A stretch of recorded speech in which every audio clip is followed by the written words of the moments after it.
What's up? Man, you look great. You got to unmute yourself since you're going to be the one talking. Okay, well, I'm good. I showered today for you. That's what happens. All right, guys. Thanks for joining us today. We have Trisha Browers with Wintrust Mortgage. Trisha, you have a lot of different accolades, right? You're a one thing, right? Aren't you a one thing? What was it called? One thing moderator? Yeah. So great question. One thing certified ambassador. Certified ambassador. So that's awesome. That's some Congratulations on serious that. stuff there. Thanks. You've been doing that for how many years? Actually, I got my certification 5 years ago, day before yesterday. I was the part of the first group to come through as a certified trainer, and then I was the first ambassador as well. So it's been a lot of fun and a great joy over the last 5 years. That is great. That is great. Trisha, tell us about you personally before we get into your business. Who is Trisha Browers? How long has she been in the business? What is her family like? What does she like to do? Give us a little personal stuff about you. I like long walks on the beach. I'm a Scorpio. Perfect. Just kidding. So no, I really am a Scorpio, and I do love long walks on the beach. However, I've been in the mortgage industry. This is my 30th year, and that's generally, I know. See, look at your face. There you go. Going, how? It makes sense when you said you got into this when you were 9 years old, 30. I did. There you go. All right. I did. I started my real estate career when I was 9 years old. That is a true story. I was responsible to sit on the bathroom floor every morning and help my mom study for her real estate exam. And so real estate has been in my life for very many years. I will say lending, though officially I've been in for the last 30. Area manager for Wintrust. I've got an amazing team of 5 leaders and over 50 loan officers. And we'll do about $1 billion in production this year for our team. And my love is helping people transform themselves personally and professionally. And I say it in that order for a reason. Your personal transformation is most important to me, because when you are whole and complete on a personal level, your business life wins. And everything just starts to fall into place. Been with Wintrust over the last 5 years as well. So I've been on a lot of fun journeys these last 5 years, being, with the one thing, as well as having a tremendous team at Wintrust. And over the last 3 years, coached, trained, and mentored over 4,000 real estate professionals. Dang. So that's been a lot of fun. Dang, you got it. That's an inspiration right there, just hearing all that stuff. Personally, you have kids, married? I do. Married for as long as I've been in my husband's been with me my entire mortgage career, which I think is a miracle in itself. And so we married 27 years together. This will be our 30th year. We started dating in 1990, so that's kind of fun. I have 2 children that are adulting. I have a 25-year-old daughter who got married a year and a half ago. Oh, wow. Congrats. Yeah, she's a BCBA, which is a board certified badass. Board certified behavior analyst is what she is, and she works with kids on the autism spectrum. Okay. And then my 22-year-old son, Darren, who is the other love of my life. He's 22 and he lives with autism, and he shows people every day that it doesn't make them less, it just makes them different. That is awesome. Thanks for sharing all that with us. Appreciate it. You, like I said, you are a true inspiration, and just hearing about you is awesome. So let's dive into this. Okay. Yeah. I know you're gonna share a lot of great things for us. So we have started all of these lunch and learns with mindset. All right. We know you and all of our guests have been very positive, right? And have kept a very positive mindset. How does Trisha Browers do this? Why is it important? And why is it important in her business? It's pretty fundamental when you think about Dr. Seuss. When we read all those books as a kid, Green Eggs and Ham and Oh, the Places You Will Go. Dr. Seuss actually has a fantastic quote, and it's, if you don't matter your mind won't matter. And when we really think about it, it all starts with us, and that's where the foundation is. And when we talk about mindset matters, there's many quotes and statistics that are out there that it's 10% skill and it's 90% mindset.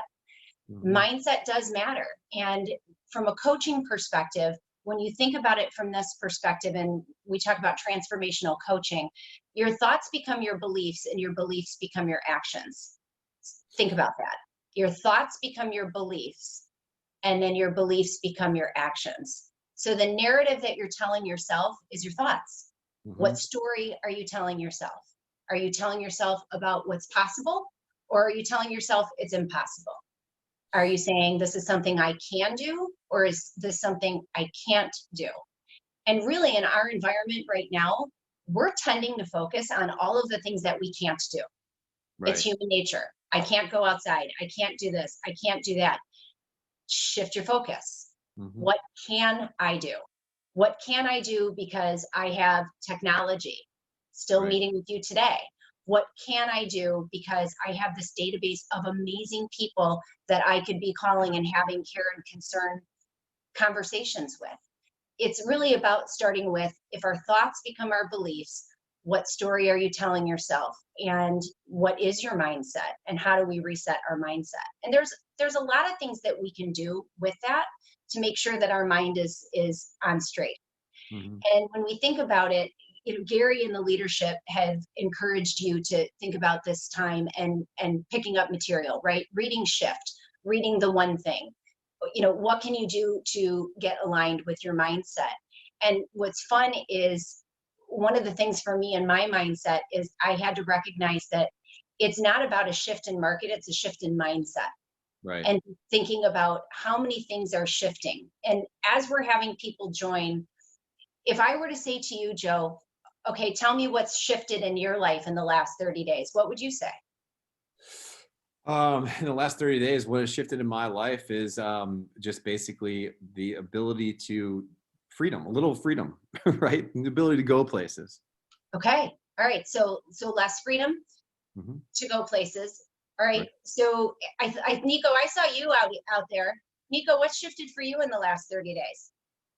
Mostly my sleep schedule, because my daughter is now crawling and teething and waking up 3 to 4 times a night. So, but beyond that, also trying to manage, attention there, attention here, and then attention here. And that's been a big challenge for me. So sure, you no longer have your bunker. Your bunker is now changed. Yes. And so you're in the middle of a lot of distractions that you wouldn't have otherwise. You had other kind of distractions, but these are now new distractions. Yes, and some of them are welcome. I haven't had dinner with my family. I used to never have dinner with my family because I'd eat at 5 and I wouldn't get home until 6:30. Now I get home, now I'm here, I can plan that time out. But that also means that I now spread my workout over 12 to 14 hours instead of, an 8 to 9 hour time block. So. Okay, I love it. I love it. John, I saw you out there. John Astorina, I saw you. I saw your face pop up. What shifted for you? What shifted for you? Are you there? You know what? He was there and then he popped off. I think he's got bad internet connection. All right. Well, that's all right. So I think when we look at this, what I heard between Nico and Joe is time has shifted, work has shifted, environment has shifted. And we know there's 2 things that you need in order to succeed: is the people in the environment in order to support you in your goals. And be thinking about that. You're your people right now. You are the first person and the last person you interact with on a daily basis. What's the story you're telling yourself? What does that look like? And environment, you have a different 4 walls around you than what you had before. It doesn't mean that it's less. And Nico, I love what you said. I'm actually able to have dinner with my family now, and maybe this is the time that we're creating new intentions. So from a bucket of knowledge, and the best thing that I can share with you is an acronym that has really spoken to me recently. And I actually took the word shift and I broke it down. And so I'd like to do that with you, Joe, if I could. Let's do it. Let's do it. Okay. When we take the word shift and we look at it, let's start with S. S actually represents self-care. We have to start with ourselves in order to be able to care for others. There's a reason why the flight attendant says, if the plane is going down, put the oxygen mask on yourself first and then assist someone else around you. Why? Because if we don't help ourselves first, we're not here to help anybody else out. It's important that we really understand what this means. Being raised with a servant's heart, I thought that was selfish. I'm Right. supposed to serve others and then I can worry about me. And then it clicked for me. And I recognized the fact that with true leadership, it's really about turning around and leading by example, taking care of oneself in order for you to take care of someone else. Hey, Trisha, when did it click? When did it click for you? I have to be completely transparent. It clicked way too late in my life. I can tell you almost to the day. I had fallen December 16th. This is crazy. My daughter was 16 years old. Mhm. I fell. I had an injury. I didn't take care of myself first because I needed to be somewhere else and was taking care of other people. The injury resulted in a spinal fluid leak, and I wound up unconscious in a hospital bed for 5 days. And I scared my family to no end. Wow. And it was when I woke up that I looked at my husband and I realized the elapse of time that had happened. Hmm. And I woke up and I panicked because 5 days had passed and I started unhooking everything. And my mom laughed. She says, "Oh, she's back." Because I'm like, "Oh my gosh, I got to get out of here. It's Tuesday. How did this happen?" Right. And my husband looked at me and he said, "Can I have a conversation with you? We need to talk." I'm like, "Sure." He goes, "Do you remember what you said to me before they took you back?" And this was by emergency. And I said, "I don't, share it with me." And I'm thinking it's going to be this lovely, endearing moment of, "I love you, honey," and tell the kids I love them. Right. And he said, "Here's what you said to me. If I'm out of the office for more than 3 days, make sure you call HR direct for me." I knew my priorities were way out of whack. Yeah. Wow. Wow. And at Powerful. that point in time, a shift needed to happen with my mindset Yeah. that, okay, it's okay to take care of me so that I can take care of others. Hmm. Because when I was unconscious in a bed for 5 days, I recognized that I left a lot of people with a lot of questions that I didn't empower them to be who they needed to be in that moment. Hmm. My kids, my family, my employees, everything. And I also recognized that I was in that bed because I didn't put myself first. Got it. And it created a change for me. Right. So Trisha, you had a life event, right? That I did. happened. Something happened, and that changed your Mhm. mindset. For the people that are going to be listening to this recording or on the call today, what would you tell? How could they approach it if they're not going to have a life event that's going to make them change? What is some coaching that you can give them to maybe change their mindset, right? To make sure that they have self-care first. Here's the interesting thing. Coaching is about creating. It's not about fixing. And in that particular case, where someone hasn't self-actualized and realized that for themselves at this point in time, I Hmm. can give them information and I can tell them about my life-changing event, and I can encourage them to not allow themselves to get it to that point where it is that big monumental moment that happens. For most, it is a catastrophic moment, or it Right. is a detrimental moment in their life that makes them have that aha. Yeah. Learn from people around you. Don't let that be you. I waited too long, and I look back and I could have, when Gary says this in the one thing, it's not the people, when you interview a group of 90-year-old people, Hmm. it is not their actions that plague them. It is their inactions that give them the greatest feeling of regret. And so that is where I would say, how can you do something today that your future self will thank you for? That you don't look back with a feeling of regret, that you wish you could have, you should have. There are so many things I could have done better to model for my kids. There are Yeah. so many things that, I did well. And there's things that there's opportunity. Learn from everything. Learn from everything and learn from the people around you. It shouldn't have to take a catastrophic event. It's, let someone else model the way, and where you see success, recognize that no one succeeds alone. So what is it that I can do to be a part of their learning and their experiencing so that it doesn't take that moment to change me? It's the opportunity that I see that I could take advantage of, and Trisha, understand the self-care starts with me. let me ask you a question, related but a little unrelated. So, when was it that you decided you wanted to be a one thing instructor or certificated instructor? Like, did you pick up the book and say, "Hey, this is where I want to live my life"? When was that moment? So 6 years ago, when the book came out, I read it for the first time, and it really resonated with me. And what resonated with me was the focus question. So what's the one thing that I can focus on such that by doing it makes everything else easier or unnecessary? And I was living in the land of complexity. So to have that focus question pop out for me, where it was, wait a minute, I can focus on one thing and other things go away. Right. Ooh, that's a land I want to play in. Let's play in that. And there were so many principles from the book, Joe, that spoke to me on a personal level and then resonated with me on a professional level, that it was, I wanted to be a student of mastery and start to really learn it and live the models. And as I was living the models and I was having the personal transformation as well as the professional transformation, I was reached out to. And it was, hey, you know, I've heard you've been living these principles, and is this something that you would be interested in? We've got this group. And I spent 3 days in Austin, Texas with a group of amazing people where I was just immersed in living out these systems and models.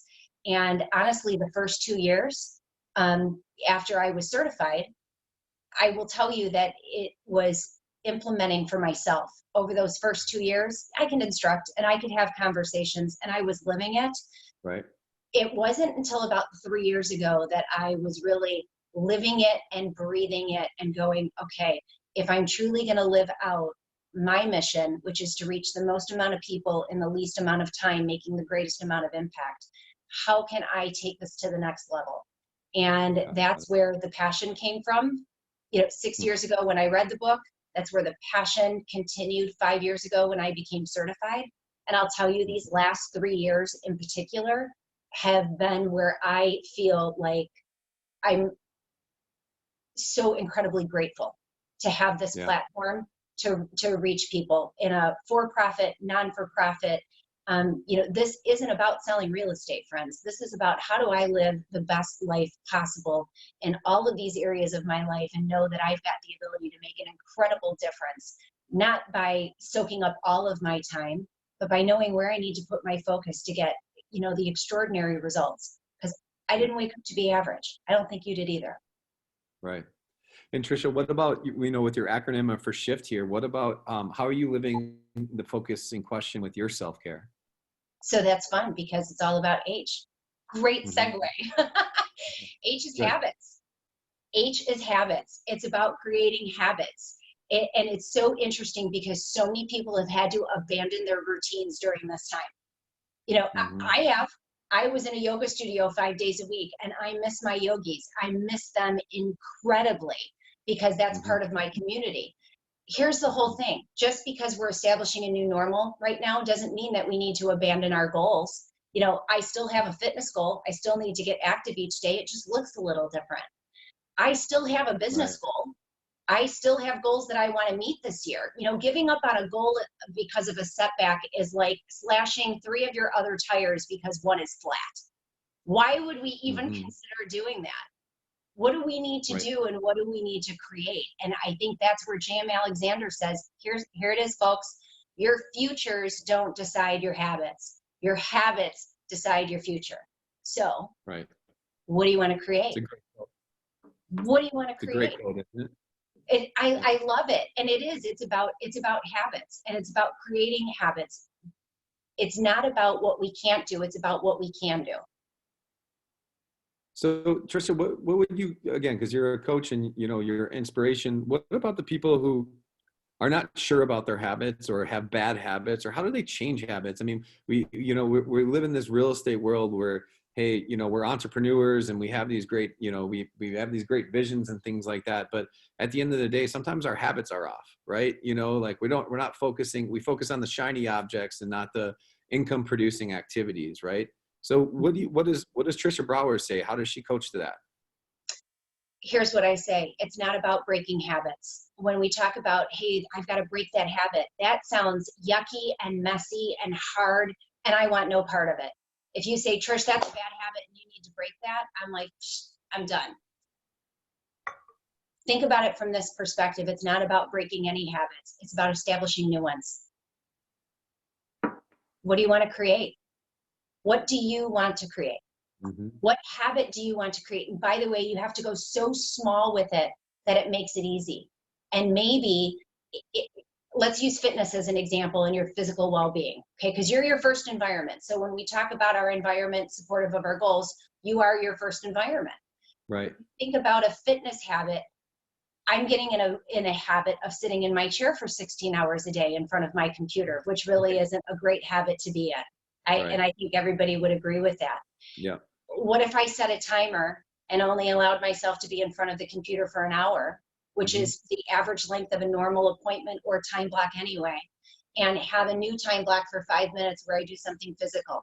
Yeah. Not for 5 hours, not for an hour, 5 minutes. Can you give yourself 5 minutes to create a habit of stillness, or create a habit of check-in with your family, or a 5-minute coffee break, or 5 minutes of exercise? Jump a rope, do something for yourself, do a plank challenge.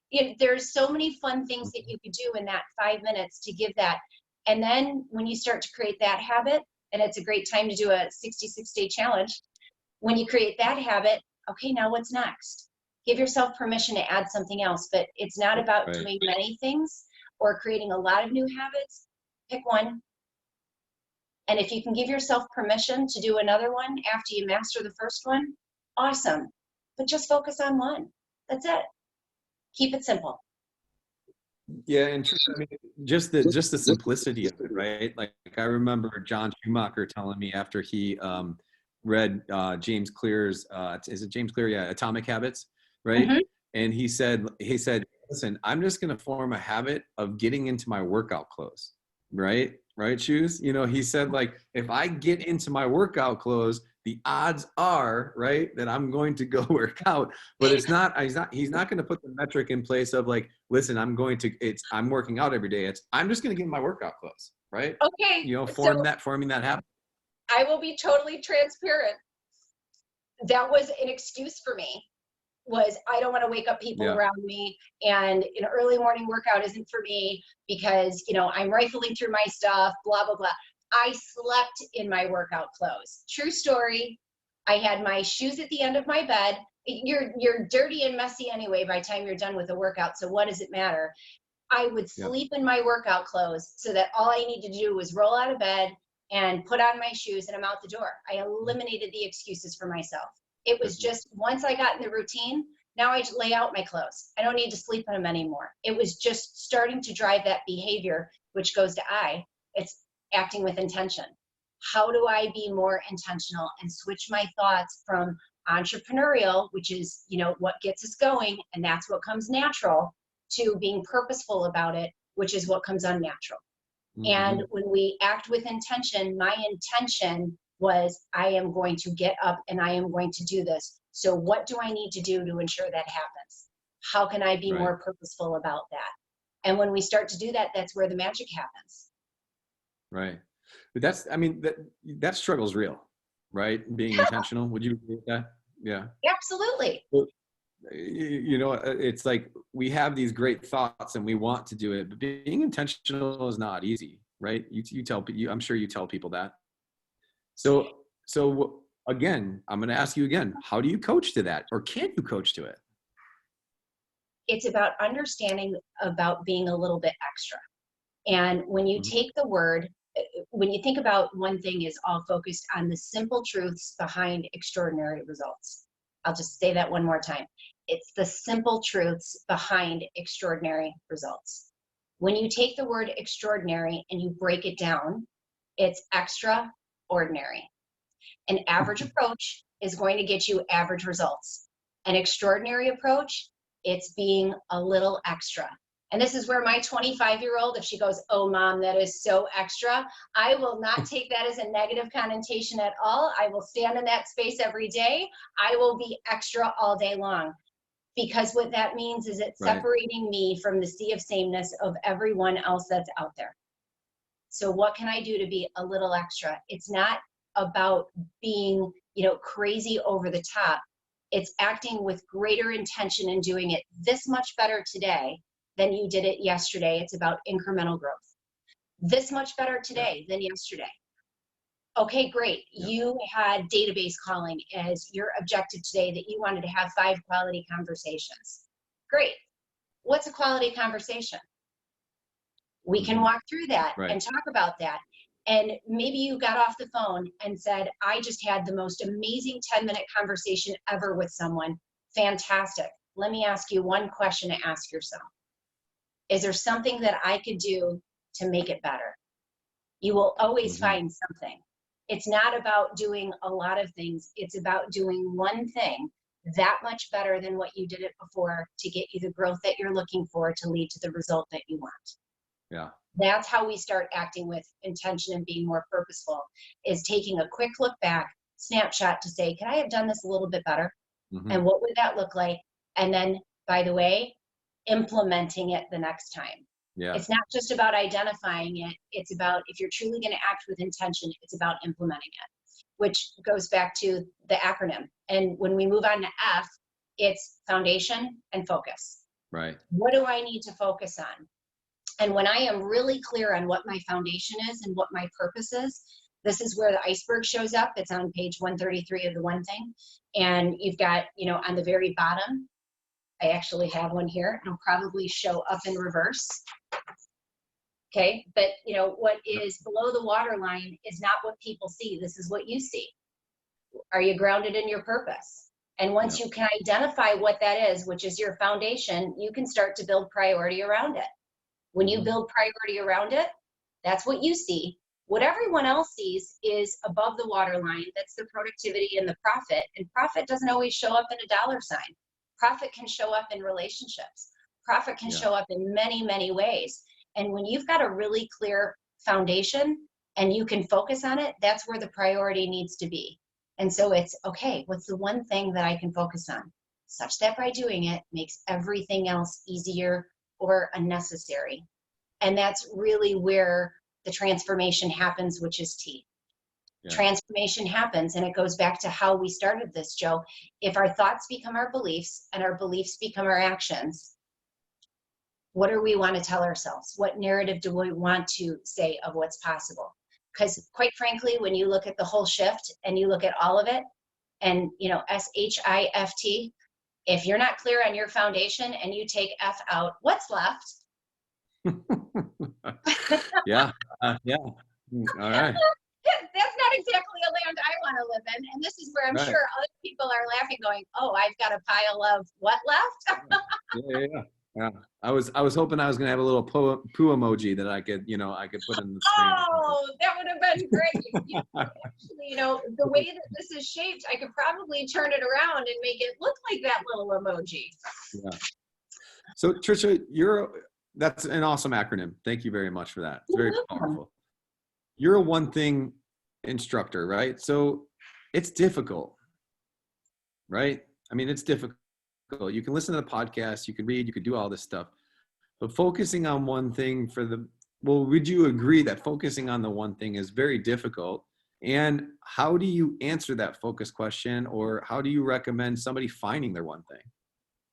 So I love this for so many reasons. There's many areas to our life. And when you think about the 7 circles that are a part of the One Thing, and you look at your spiritual life, your physical well-being, your key relationships, your business, your job, your finances, I would agree we are pulled in a lot of different directions. There isn't just one thing. So by the way, allow yourself permission to really absorb that and breathe in that and live in that. We have a lot of one things. We do. It's really about understanding, if you were to look at those different areas of your life and choose one to focus on in the moment today, what would it be? And if for you it was, okay, physical well-being, because we were talking about establishing habits and exercise, if physical well-being is where you want to focus today, how do you rate yourself today? On a 1 to 10 scale, are you a 2? Are you a 5? Are you a 7? And it goes back to that whole incremental growth. What do I need to do in order to be, let's say today I rate myself as a 7. Right. What do I need to do to be an 8? What's the one thing that I can focus on to take my game, not from a 7 to a 10, Mhm. but take myself from a 7 to an 8. What would I need to do? What habit would I need to create? And what can I act with intention so that I get growth in that area? Choose Mhm. one to focus on. That habit could be a 5-minute habit that you're done and you can move on to all the other areas of your life. It's about understanding I can't define for you what matters most to you. You have to be able to define that for yourself. And through, great conversation and coaching, we can identify what matters most to you. Right. If you say, Trish, what's your one thing? My one thing is to fund my son's life when I am no longer here. So I need to make sure that every single day, every activity that I do is related to what it is that I'm looking to achieve. And if it's not, it doesn't deserve the right to be in my calendar. It doesn't deserve the right to be in there, in my protected time. I've only got 1,440 minutes in a day to make a difference. Right. We have a lot of areas pulling us. It's not about focusing on all of them. It's about focusing on one thing at a time. That's great clarity, right? So you got 7 circles, right? And give clarity here. So you have 7 circles. Do you focus on one thing per each circle? Do you focus? You have a massive one thing, right, with your son, right? Yep. But if I'm just somebody out there saying, all right, I want to get started on this. I want to start focusing on one thing. Would you recommend that I do I focus on the one thing with my personal, my financial, each one thing, and do I do it daily? Do I do it weekly? What's the strategy? It's about what matters most to you and identifying that first. When we know what matters most to us, we can elevate it to a level of importance where nothing else matters. And that becomes our number one priority. For one person, Joe, it could be personal. For another person, it could be professional. I'll tell you, I believe that there is some synchronization that happens between the two of them, because when your personal life is going really well, your business life, reaps the benefit of that. When your business life is going well, your personal life can reap the benefit from that. When you can find out where that counterbalance is at, they can work in harmony with each other, and it can be quite beautiful. And so it's really about understanding to go so small to get that incremental growth. And make sure that you've got the ability to focus in. Otherwise, it's overwhelming.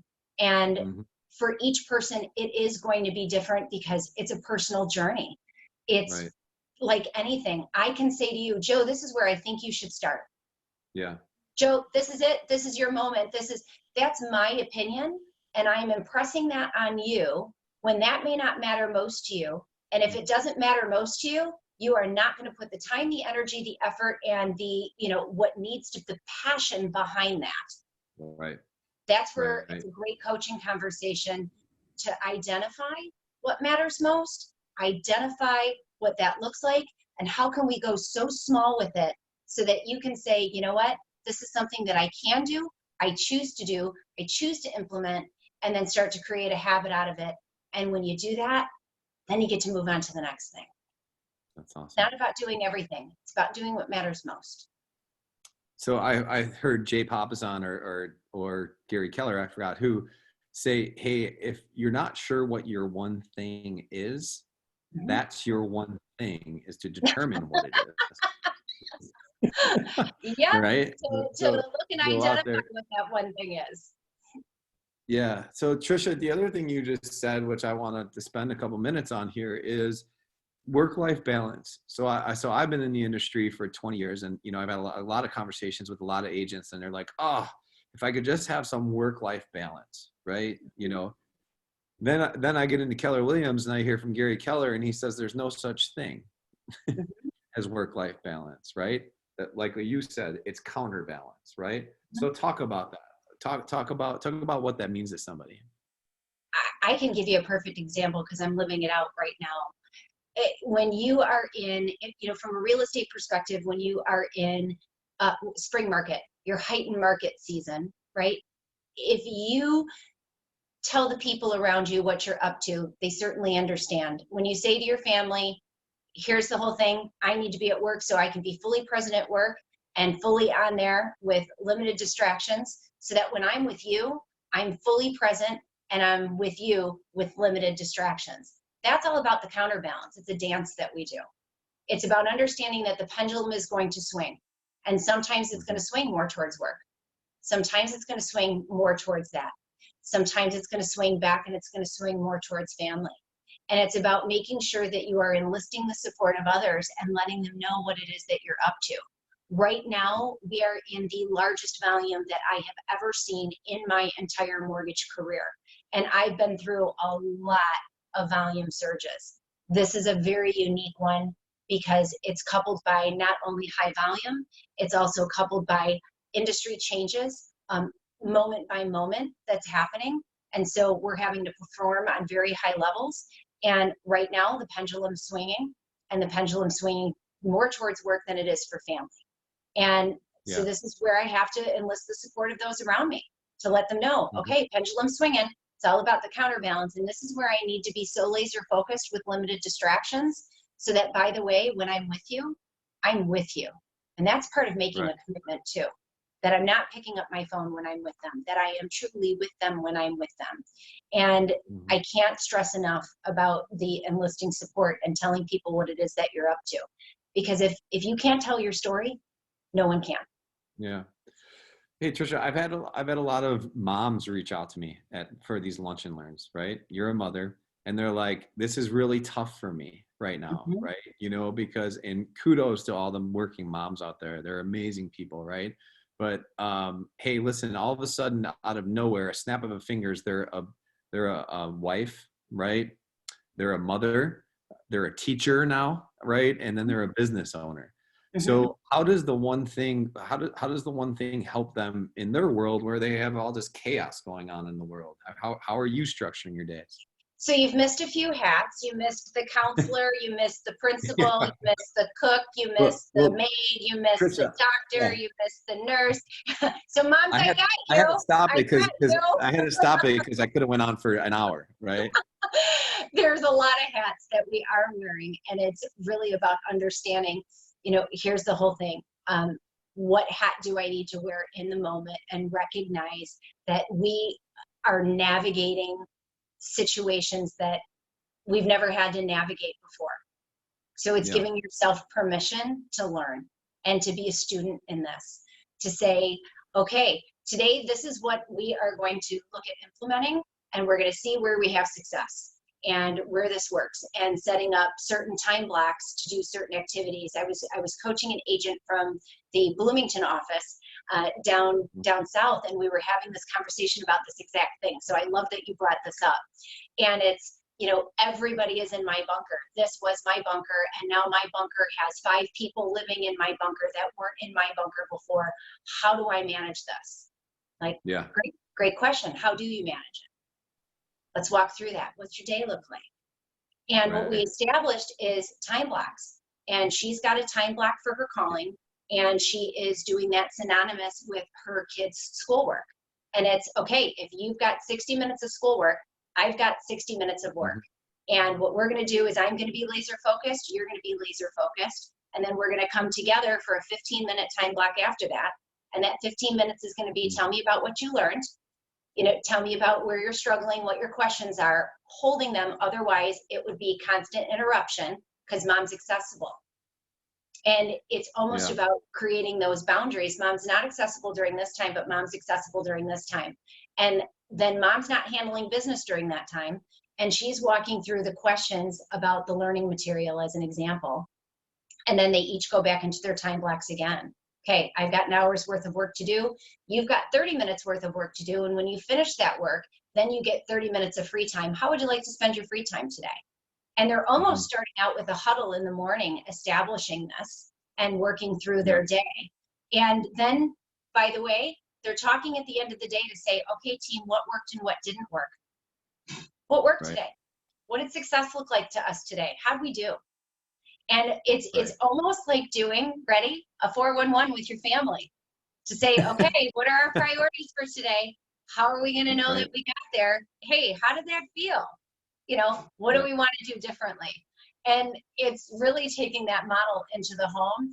And by the way, what great structure to start to give your family and your kids on how we measure success and what it looks like. And also allowing your children to see there is no perfection here. It's all about progress. Did we do better today than we did yesterday? Okay, if we didn't, what hindered us? What got in our way? What do we need to do differently? Okay, boom, let's do it. High fives. And then have some sort of celebration, a family celebration, like we made a week. You know, we made it out of the week. We made it out of the day. What's our reward at the end of the day for everybody doing what they needed to do?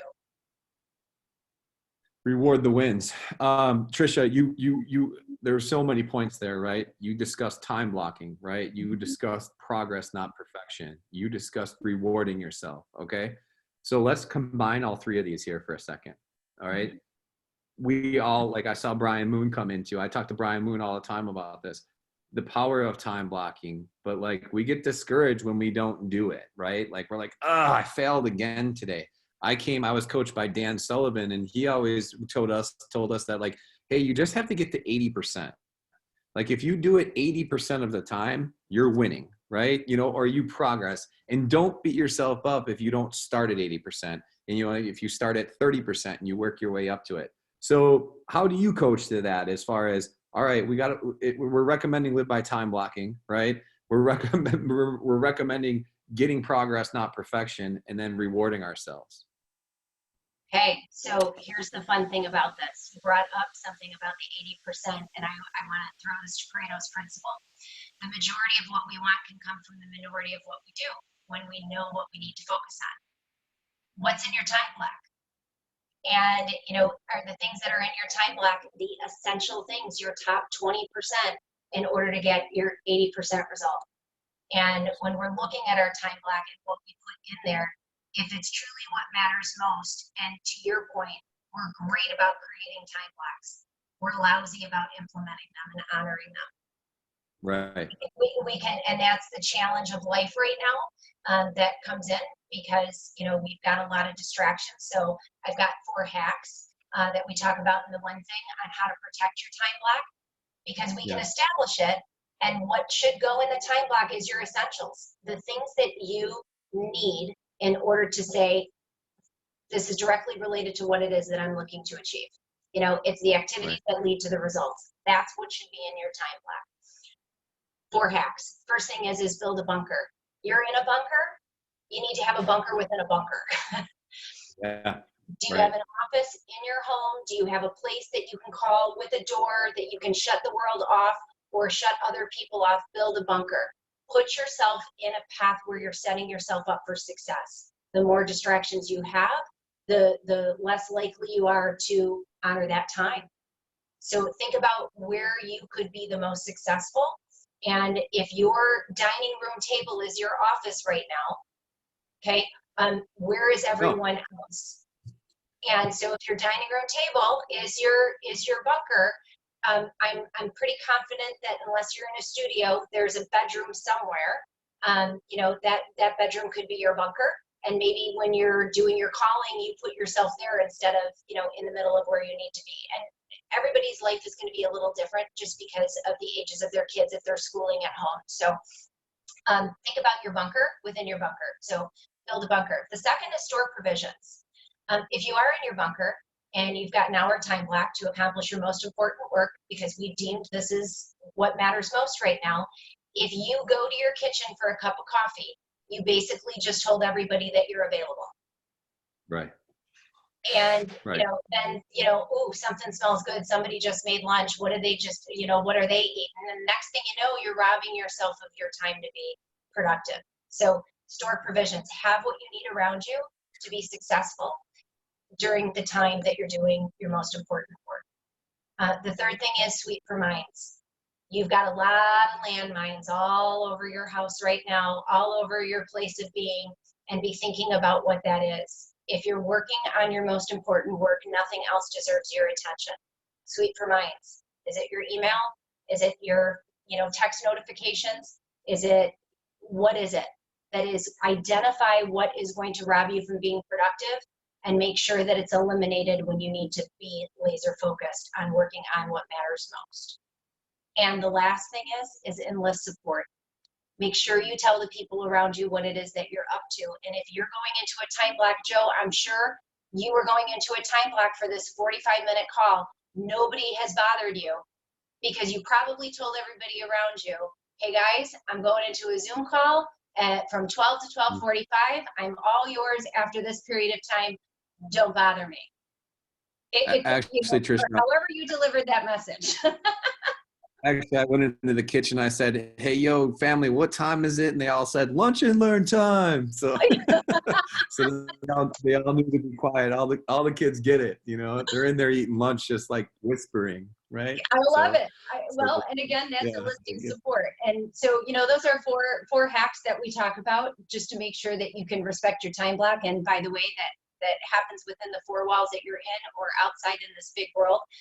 Those are great principles to make sure that you're honoring your time. Yeah, man. Trisha, I can't thank you enough. We're at the 45-minute mark. You are awesome. You are an inspiration. Thank you so much for being part of our world. We appreciate you. We appreciate all that you guys do. Little clap. Everyone's saying thank you. And guys, that's a wrap for this week. All right, we're gonna keep going at this, bud. We got it extended for another month. So guess what? There's another month of Lunch and Learns. So stay at it. Let me know if you guys need anything. Let me know if there is a topic that you guys want to see addressed. I will definitely make sure that happens. Trisha, thanks very much. You're the best. Thank you. Thank you for allowing me to live out my one thing with you guys today.